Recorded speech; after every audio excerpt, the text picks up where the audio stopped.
Ever stood in an empty room and felt you weren't alone? Psychic investigator Andy Matthews has. Whatever is here wants to be known, it wants to be recognised. For 10 years he's been chasing this spirit, and he's not the only one. I think he wants us to know that he's here. Absolutely, I believe that. Marion Goodfellow is one of the UK's leading mediums. I was born on Halloween, just before midnight, and I am the 7th daughter. The Northern Ireland Paranormal Society are all about the science of ghost hunting. If you have a message to pass on, please do so now. The kind of results we're looking for is hard evidence. Together, using clairvoyance, historical data and an arsenal of high-tech equipment, they're investigating Northern Ireland's most haunted places. There's something banging around somewhere. Somebody has to. They believe. The question is, do you?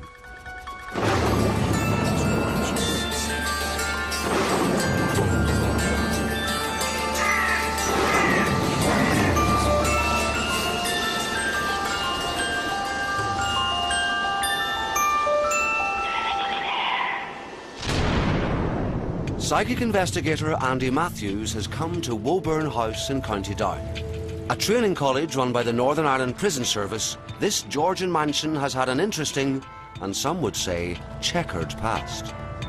A former borstal and before that, a summer residence for the descendants of its wealthy 19th century founder, George Gilmore Dunbar.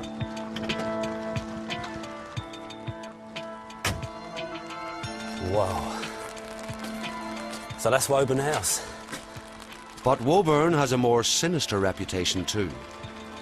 The house is said to be haunted by a killer. There are many stories told about the Woburn ghost, and Bob Pugh, who's worked here for over 30 years, has heard them all. He even has one of his own. Back in the borstal days, we used to use this as a night guard lookout point, because we could see across the front of the building in both directions. The borstal boys were in the dormitories down below here. I came up one night, set myself down on the chair, put my feet up on the coffee table, and just at that instant the place went icy cold.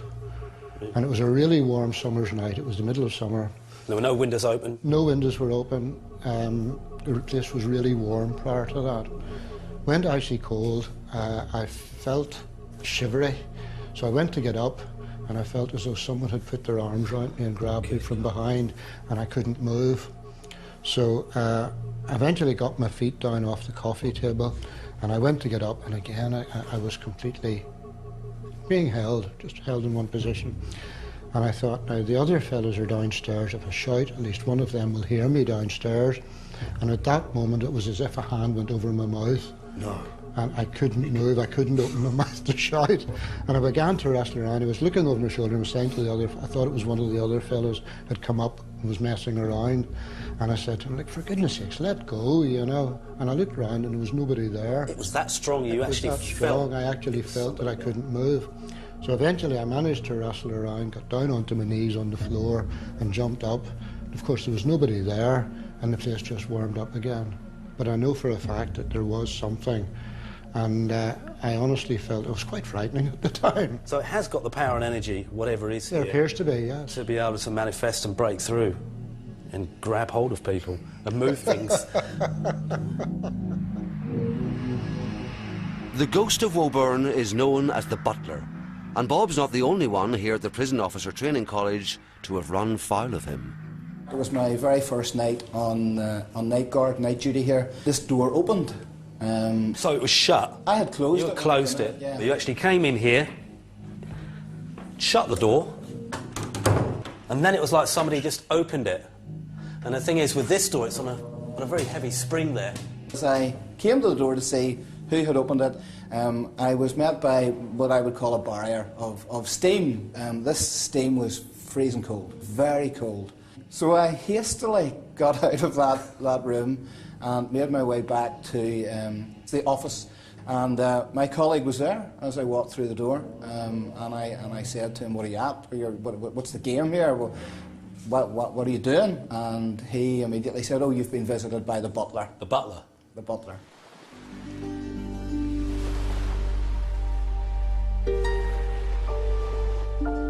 The story as I heard it was that one of the butlers back in the days of the private residence is reputed to have got one of the maids pregnant.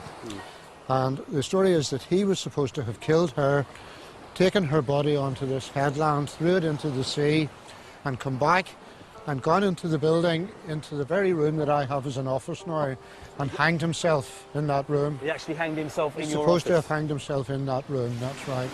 Now, the thing is that this headland here, where he's reputed to have thrown her into the sea, if you look at an Ordnance Survey map, you'll find that that is known as Berkeley Rocks. Why is it called Berkeley Rock?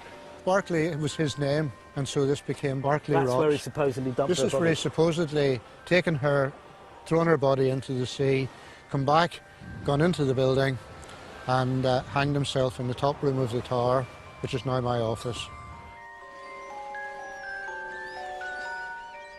You can't help but notice or sense the ghosts that are here, because there's so much kind of energy in this building. I feel that whatever is here isn't standoffish. It wants to be known, it wants to be recognised, it wants to be acknowledged.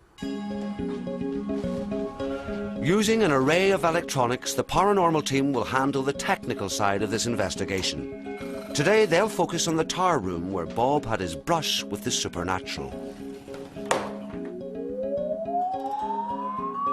Is there anybody here with us? If there is, please, can you leave your first name and your surname?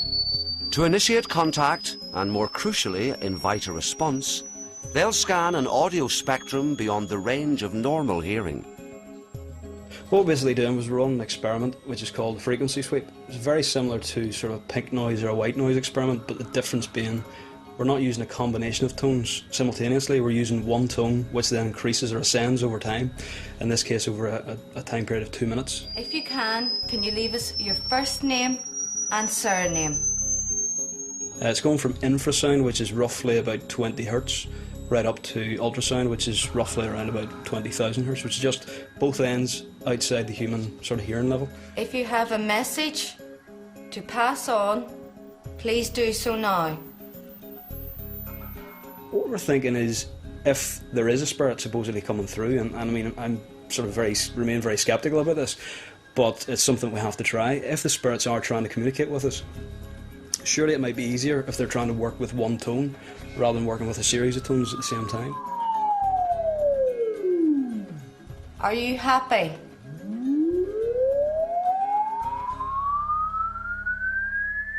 Just so you know, for your reference, there was activity on 3,000 hertz on the climb up and 3,000 hertz on the descent back down. That's interesting, Mark. Right. You can definitely hear something where that is. A very low bass tone. And again, I don't have any idea what it is or what the significance is, but I know that it's not a straight line like Julia's speech or like the crew moving around. It's dot, dot, dot, dot, dot, dot, dot. The final member of the team, Marion Goodfellow, has arrived to join the search. A professional medium, she's said to have made her first contact with the spirit world at the age of 3. If there's a presence here at Woburn, she'll find it. Sometimes I see spirit, and I see them like I see ordinary people, you know, three-dimensionally. They could be actually physical to my eye. Other times I perceive them. Oddly, it's in front of the house, not inside, that Marion senses a voice from the past. Picking her up. Picking up a young woman. What? I'm picking up a young woman, 23, 24 years old. And she's telling me that she's in the well. The well? The well. She's in the well. So... Where would the well be? I haven't got a clue. Well, this young girl came to me. It was a complete surprise to me. At first, I had to get her to calm down. I couldn't understand her language. Then she told me that she was in the well. I asked where the well was, because she sounded as if she was coming from underneath the water. She told me that the well was in the front room. Not only that, that the well is right next to the tunnel. Yeah, it's here. Definitely here. That's the spot, right? And I feel the tunnel is connected in some way with the well. It is. And I would feel that you can go straight through, underneath the building, not out that way, underneath the building, straight out and straight out to the beach. That's right. I was just amazed by it, just amazed that she came to me. You know, minding my own business, basically, and up she comes. Not only has Marion located a well sealed without trace 150 years ago, she may also have discovered a missing link between Woburn House and the rocks where Barclay is said to have disposed of his victim, the tunnel. There was a well under the floor of the main dining room. Right. And there was a passageway, a tunnel, which went across to the beach from the building. So it would be feasible to assume that that went from beside the well across to the beach. It was sealed up when the building became the Borstal. It wouldn't be very good to have a prison with a tunnel. No, The Great Escape springs to mind. Yes. With a connection established between the well, the tunnel and the murder at the centre of this investigation, Bob and Andy move on to the census records in search of the alleged killer. We've got a census here from 1901. All they have to work with is a surname and a profession. Here, Robert Barclay, year 1901, age 50, sex male, Roman Catholic, married, a butler, birthplace County Antrim, education, reading and write. A Roman Catholic, now that's interesting because if it was the Robert Barclay and it says here he was a butler, if he was the butler here and he did indeed get the maid pregnant, that would go against his Very, very much against his religion. Catholic religion and his family. The records connecting Robert Barclay with Woburn House are encouraging but circumstantial. So far, there's no proof that this Barclay ever worked here. Andy rallies the team to see if, together, they can draw out the elusive butler. Right, OK, what we're going to try tonight, we're going to try this ghost nest idea of mine. We need to cover this whole area, because I feel the ghost walks this area from the corridor there, down this corridor here, through this door, around here, up there, and into the tower room. So if we get all those areas covered, especially the landing above as well, I think he wants us to know that he's here. Absolutely. So if he wants to let us know he's here, this is the place to do it.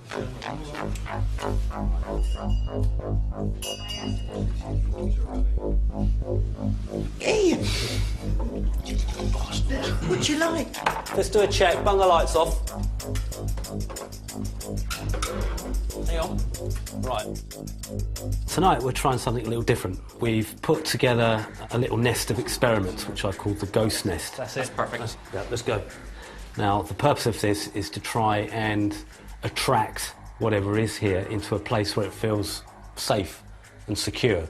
I'm talking about it, I mean a person or a ghost. It's basically a kind of series of controlled object tests, because we know that the energy within this building has the ability and the power to be able to move things, touch things and interact with us. Because if it does want to make contact and let us know that he's here, then hopefully he should move some of those objects, or at least cause something to happen.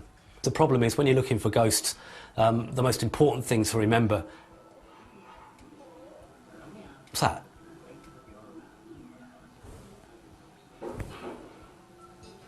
It's a telly. I'm monitoring it right now. It sounds like music. Hold on. Wait there, everyone. Don't move. OK, I'm going to go and check this out. What the hell? What are you getting? What are you getting? What are you picking up? Radios are going off as well. Radio's going off. Right, it seems to be happening. You can hear it talking. Is there nobody else in the building apart from us? I'm getting it in the hallway now. The corridor where the other... Right, OK. Right, everybody in... Can we get everyone in the control room? Everybody out of the way. Come on. Listen, there's 3 different things going. Show them one then first. There's the first one.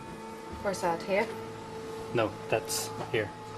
Right, this could be a distraction from what we're watching, so keep your eyes on the screens. Now here's the second one. Where's it coming from? All 3 channels are playing the same thing now. It's a TV or something. It is a TV. There's somebody on the TV. Who's that? What the hell is that? There's something banging around somewhere. Something Somebody has to be down there. Right, I'm going to go down. The noise they're hearing could be the sound of a television echoing down an empty corridor. But who or what switched it on?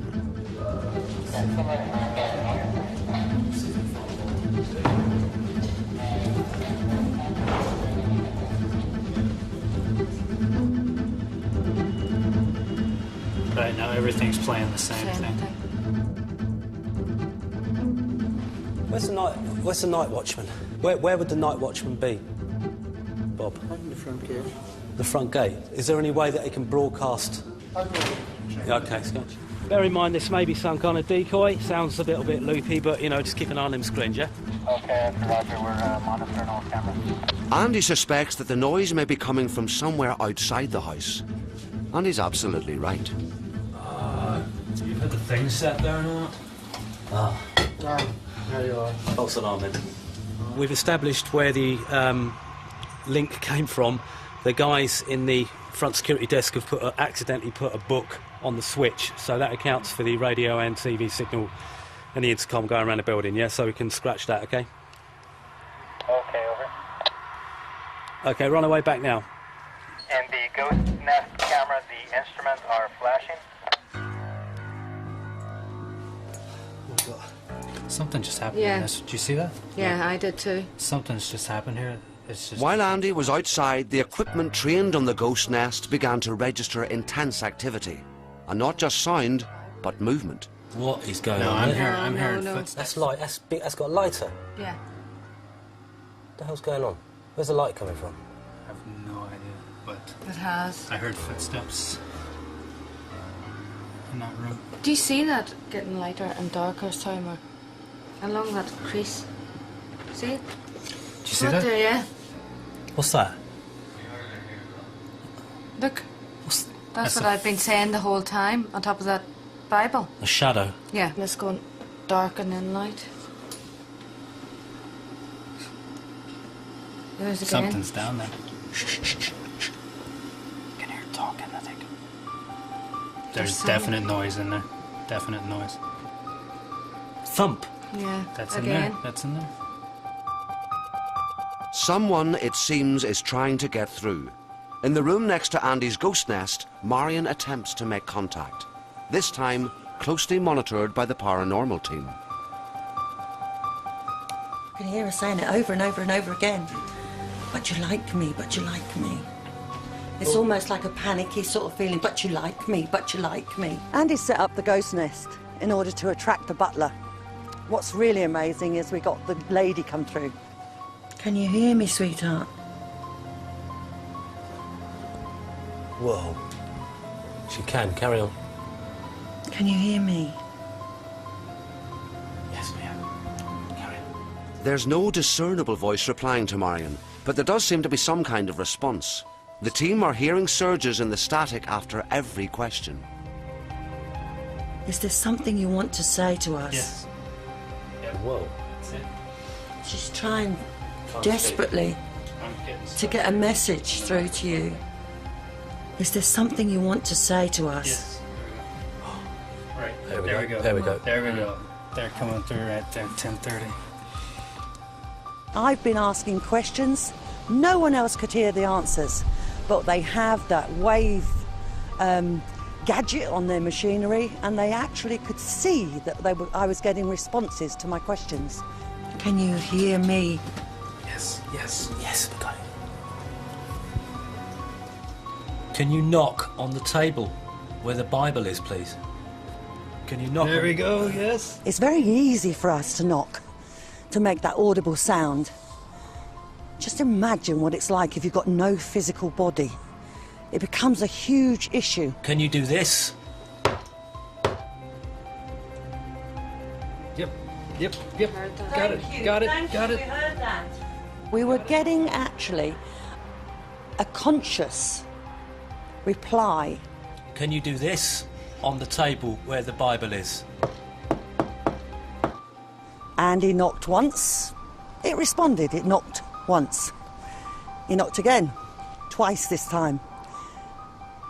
It knocked twice back. Then Andy set up a real drum rhythm of knocking. And it thought, nah, I'm not having any of this. They're taking the mickey.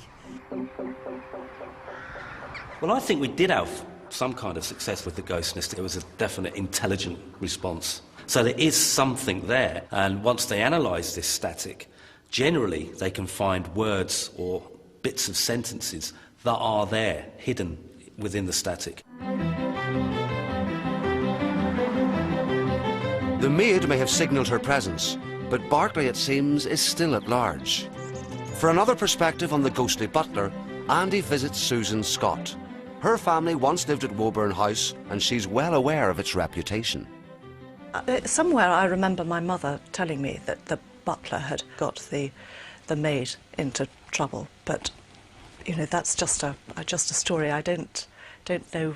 I really don't know anything more. And medium Marion also picked up on a girl that came forward. She was dressed in a maid's kind of uniform from that era, and that she was talking from underwater. In other words, she had died and was underwater somewhere. Right. It's a story that is fairly universal, isn't it? It's always the butler that gets the housemaid into trouble. But that's the story that I had, that he had got this girl into trouble, got pregnant, and either that he'd killed her or that he'd hung himself. That was another story that I had heard. But I'm afraid it's just local chat. But local chat doesn't quite explain what happened last night. Back at the house, Andy's faith in the investigation is about to be renewed. So we've had time to analyse what we got last night. Anything good? Well, in the static here, we have what appears to be "Can you hear me?" and it's a little something else that I can't make out. And then a knock. Mm-hmm. And then Marion speaks here, and then there's a little bit of a, see if you can pick it up, slip of the tongue there. All right, okay.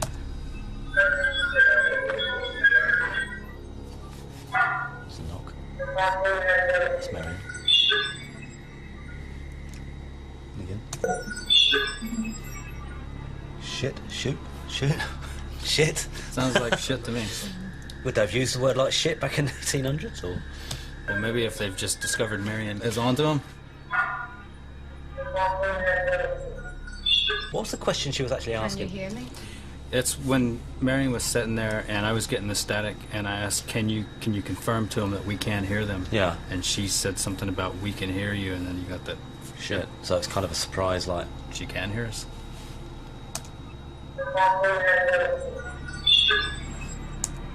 This is like shoot or shit or something. We pretty much get shoot shit. Oh shit. What about visually? Did we get anything visually on the... Yes, we did. I froze a frame here for you. This is up in the tower room. With this, we can pretty much discount normal orbs, which is dust, that sort of thing. This is quite different. First of all, it's the movement. Occasionally, cameras record curious electromagnetic signatures, moving blurs or points of light. Paranormal investigators refer to them as orbs. Sometimes there's a simple explanation, and sometimes there isn't. Can we see the full footage? They've got an orb there. There's another one, yeah. Whoa! That's outrageous. That just appeared out of nowhere. Can we run it again? None of us have ever seen anything like that. That's the orb. Out the window too, huh? Yeah, it seems to disappear, doesn't it? And it disappears there. It's beginning. It's appearing there and disappearing there. And it came back, didn't it? Back that way? Yeah. A few minutes later. Where am I looking at? Where's Bottom left. It's gonna From left to right.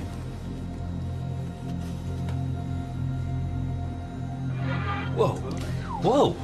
Wow. Yeah. It's just barbs or something? If this is paint dripping or falling off the roof or anything it doesn't like that, fly up from the it's floor. not going to come back up again. No. And it's not dust or anything like that. Never seen anything like that. Now, we cannot find a normal explanation for that. Insect, maybe? No. We've looked at it and we all agree it's not an insect either. It's beyond us. What about something... I had thought paint maybe had fallen from the ceiling. We've checked that. Any paper on the floor, paint on the floor, there's nothing at all. I've never seen anything like that. Never. I've seen rods, you know, but that seems to be like maybe a collection of tiny light rods sort of clasped together. But it's actually emitting light. This time it was taken 21, 24. Was that a time where we had the problems with the That is the other thing I intercom? was going to bring to your attention. As everything was kicking off here, and that is when it happened. It was at the exact same time. When Really? we were around the rest of the building, yeah. It just seems too coincidental. We're on that wild goose chase, and you get that. Bang, we get something. Well, originally we came here to Woburn House to try and uncover a kind of a murder mystery, but what we've actually stumbled across is perhaps one of the most interesting pieces of paranormal evidence that I've ever recorded. The ghost nest that I set up last night was originally designed to try and entice out the ghost of the butler, Barclay, but who actually came forward appears to be the maid. The problem is she's got me kind of stumped because whatever kind of message she's trying to put across, we can't really make head nor tail of.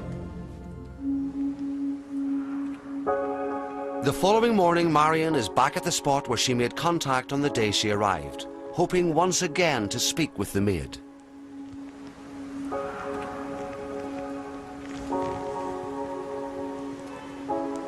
She's definitely here on the outside. She out now? Yeah, she's here. She doesn't like the house. She doesn't like to be in the house. She likes to be outside. Yeah. I'm going to try and ask her, does she know who killed her? Is your name Anne? She's nodding. She's standing right there beside you. So. And I'm saying, was it her energy that, you know, I found in the well? Yes, she's nodding. It was her. And was it one of the staff that hurt you? No. No. She's going like that all the time. And were you pregnant? Were you having a baby? Yes. And did your parents know that you were having a baby? No. No. Did you tell the father of the baby, Anne? Yes, he knew. Was it him who killed her? Was it the baby's father that killed you, Anne? Yes. And are you aware of the butler?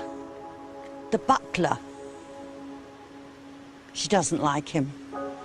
Was he anything to do with it? With the event? And did he have anything to do with what happened to you in the well?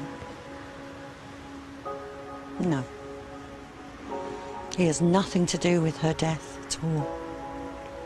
Okay? He's nothing to do with it. No, she said, no. Poor soul.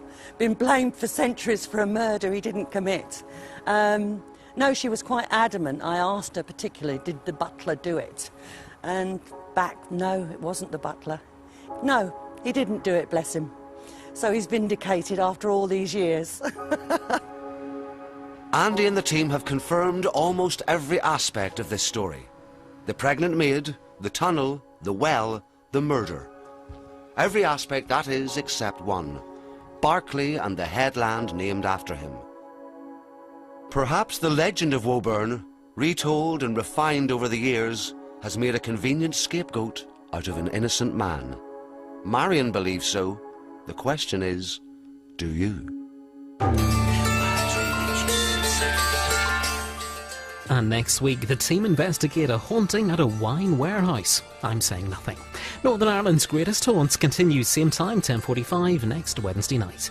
Up next tonight on BBC One Northern Ireland, the movie Connections of Sliding Doors.